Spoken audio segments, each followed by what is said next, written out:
এই ভিডিওটোত ক্লিক কৰিছে যেতিয়া নিশ্চয় হয়তো এতিয়ালৈকে আপুনি বিবাহ পাশত আবদ্ধ হোৱা নাই বা বিয়া কৰোৱা নাই কিন্তু আজিৰ ভিডিওটো বহুত বেছি ইন্টাৰেষ্টিং হ'বলৈ গৈ আছে কাৰণ মই কথা পাতিবলৈ গৈ আছো আপোনাৰ যদি জন্ম 1 তাৰিখে হৈছে বা 10 তাৰিখে হৈছে মুঠতে যিকোনো মাহৰ যিকোনো তাৰিখতে নহক কিয় কোন তাৰিখৰ ব্যক্তিয়ে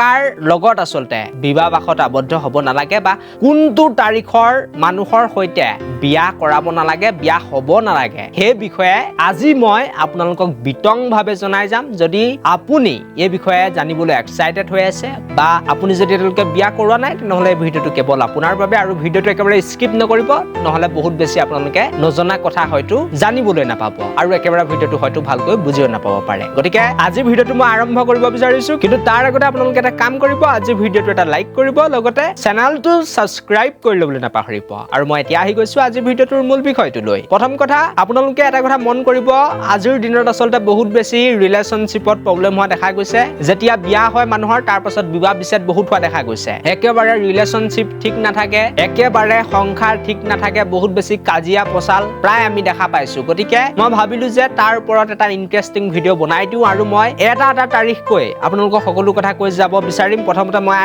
আৰম্ভ কৰিব বিচাৰিম আপোনাৰ যদি জন্ম যিকোনো মাহৰ 1 তাৰিখ 10 তাৰিখ 19 তাৰিখ আৰু 28 তাৰিখে হৈছে তেনেহলে আপুনি 8 তাৰিখ 17 তাৰিখ তাৰ লগতে 26 তাৰিখৰ ব্যক্তিক বিবাহ পাশত আবদ্ধ কৰালে বহুত বেছি প্ৰবলেম হ'ব বা বিয়া কৰাব নোৱাৰিব বুলি আসলতে মই কম যদি বিয়া কৰায় নহলে আপোনাৰ কথা বহুত বেছি প্ৰবলেম হ'ব যদি কৰায় বিবাহ তেনেহলে আপোনাৰ কথা কিন্তু বহুত বেছি আপোনালোকে সমস্যাৰ সন্মুখীন হ'ব পাৰে তাৰ পাছতে মই এতিয়া আহিব বিচাৰিছো যদি আপোনাৰ জন্ম যিকোনো মাহৰ 2 তাৰিখ 11 তাৰিখ 20 তাৰিখ 29 তাৰিখে হৈছে তেনেহলে আপুনি বিশেষকৈ সাধাৰণতে 4 তাৰিখ 8 তাৰিখ তাৰ পাছতে 9 তাৰিখ 13 তাৰিখ আৰু 20 তাৰিখ 22 তাৰিখ 29 তাৰিখ 31 তাৰিখ 17 তাৰিখ আৰু 26 তাৰিখৰ ব্যক্তিৰ সৈতে বা সেই কেইটা তাৰিখত জন্ম হোৱা মানুহৰ সৈতে যদি বিবাহ পাশত আবদ্ধ হয় বা বিয়া কৰায় তেনেহলে বহুত বেছি প্ৰবলেম হ'ব কিন্তু বাকি যিকোনো তাৰিখৰ ব্যক্তিৰ সৈতে বা ছোৱালীকে আপুনি বিয়া কৰাব পাৰিব কিন্তু মই যিকেইটা তাৰিখৰ নাম ললো সেইকেইটাত হয়তো আপুনি যদি বিবাহ কৰায় তেনেহলে বহুত বেছি প্ৰবলেম হোৱা দেখা যাব পাৰে তাৰ পাছতে মই এতিয়া আহিব বিচাৰিছো যদি আপোনাৰ জন্ম যিকোনো মাহৰ 3 তাৰিখ 12 তাৰিখ 21 তাৰিখ আৰু 30 তাৰিখে হৈছে তেনেহলে আপুনি সাধাৰণতে 6 তাৰিখ 15 তাৰিখ আৰু 24 তাৰিখৰ ব্যক্তিৰ সৈতে কেতিয়াও বিবাহ পাশত আবদ্ধ নহব বা বিয়া কৰাই নানিব নহলে বহুত বেছি প্ৰবলেম হ'ব হয়তো সংসাৰত জুই পৰ্যন্ত লাগিব পাৰে ইয়াৰ পাছতে যিসকলৰ জন্ম যিকোনো মাহৰ 4 তাৰিখ 13 তাৰিখ 22 তাৰিখ আৰু 31 তাৰিখে হৈছে তেওঁলোকে অকমান সাৱধানে বিবাহ পাশত আবদ্ধ হ'ব কাৰণ তেওঁলোকৰ শত্ৰু বহুত বেছি থাকে আৰু মই ক'ব বিচাৰিম যে 2 তাৰিখ 11 তাৰিখ 20 তাৰিখ 29 তাৰিখ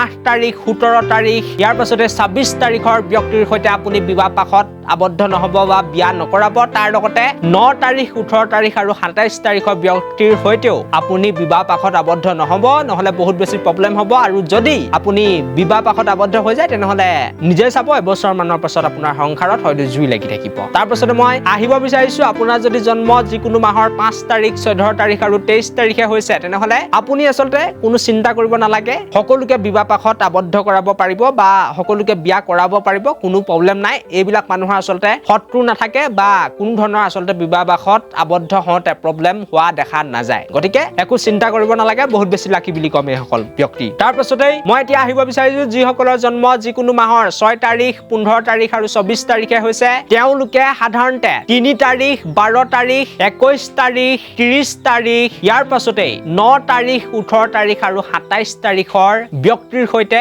বা ছোৱালীৰ সৈতে বিবাহ পাশত আবদ্ধ হ'ব নালাগে যদি কেনেবাকৈ বিবাহ পাশত আবদ্ধ হৈছে তেনেহলে বহুত বেছি প্ৰবলেম আপোনাৰ হ'বলৈ গৈ আছে লাইফত বা যিটি আসলতে বাধা বিঘিনি আপোনাৰ লাইফত আহিব বা ৰিলেশনশিপ ঠিক নহয় আপোনাৰ হয়তো সংসাৰ ভাগি যাব পাৰে বা যিকোনো বিবাহ বিচ্ছেদো হৈ যাব পাৰে তাৰ পাছতে মই এতিয়া আহিব বিচাৰিছো আপোনাৰ যদি জন্ম যিকোনো মাহৰ 7 তাৰিখ 16 তাৰিখ 25 তাৰিখে হৈছে তেনেহলে আপুনি সাধাৰণতে সকলোকে বিবাহ কৰাব পাৰিব বা বিয়া কৰাব পাৰিব কিন্তু অকমানকৈ 9 তাৰিখ 18 তাৰিখ আৰু 27 তাৰিখৰ যদি ছোৱালীক বিয়া নকৰায় তেনেহলে ভাল বা ল'ৰা ল'ৰালৈ যদি বিয়া নহয় তেনেহ'লে অকমান ভাল হয়, বাকী যিকোনো তাৰিখৰ ব্যক্তিয়ে নহওক কিয় সকলোৰে হ'ব পাৰিব। আৰু এতিয়া মই আহিব বিচাৰিছো যিসকলৰ জন্ম 8 তাৰিখ 17 তাৰিখ আৰু 26 তাৰিখে হৈছে তেওঁলোকে সাধাৰণতে 1 তাৰিখ 10 তাৰিখ 19 তাৰিখ 28 তাৰিখ 2 তাৰিখ 11 তাৰিখ 20 তাৰিখ 29 তাৰিখ ইয়াৰ লগতে 4 তাৰিখ 12 তাৰিখ ক্ষমা কৰিব 12 তাৰিখ নহয় 13 তাৰিখ 22 তাৰিখ আৰু 31 তাৰিখ মুঠতে বহুত ডেট মই কৈ দিলো, বহুত তাৰিখ কৈ দিলো।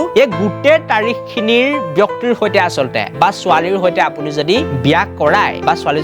যদি বিয়া কৰাই লৈ আনে তেনেহ'লে বহুত বেছি কিন্তু প্ৰব্লেম হ'ব। আৰু মই সদায় কওঁ যদি আপোনাৰ জন্ম 8 তাৰিখ 17 তাৰিখ 26 তাৰিখে হৈছে তেনেহ'লে এজন ভাল এষ্ট্ৰলজাৰৰ ওচৰত গৈ বিবাহৰ আগত আচলতে দেখাই মেলি লওক, কাৰণ নহ'লে বহুত বেছি প্ৰব্লেম আপোনাৰ লাইফত আহিব, কাৰণ আপোনাক ৰুল কৰে শনিয়ে। গতিকে শনিয়ে যিহেতু ৰুল কৰে সেইবাবে আপুনি অকমান ভালকে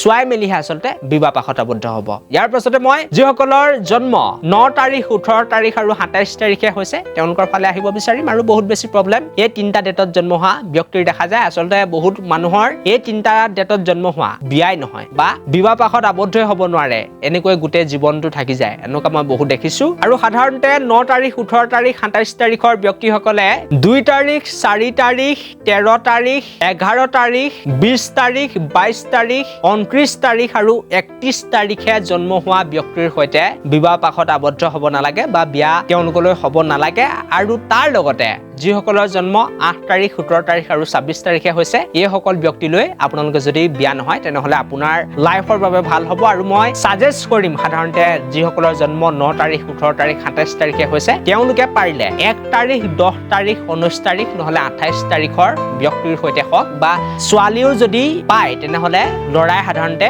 1 তাৰিখ হওক 10 তাৰিখ হওক 19 তাৰিখ হওক 28 তাৰিখে জন্ম হোৱা ছোৱালীকে বিয়া কৰা। গতিকে বহুত বেছি ইনফৰমেশ্যন এই ভিডিঅ'টোত আপোনালোকক দিবলৈ চেষ্টা কৰিলো। সাধাৰণতে এইবিলাক নিয়ম মানিলে ভাল, কোনো ধৰণৰ আচলতে প্ৰব্লেম নহয়। আৰু মই এই ভিডিঅ'টো আগবঢ়ালো কাৰণ বহুত বেছি আজিকালি সংসাৰত প্ৰব্লেম দেখা গৈছে বা যি টি কাজিয়া চিজিয়া হৈ থাকে। গতিকে মই ভিডিঅ'টো আগবঢ়াই দিলো। আশা কৰোঁ সকলোৱে ভিডিঅ'টো চাই ভাল পালে। থেংক ইউ ফৰ ৱাচিং দিছ ভিডিঅ'।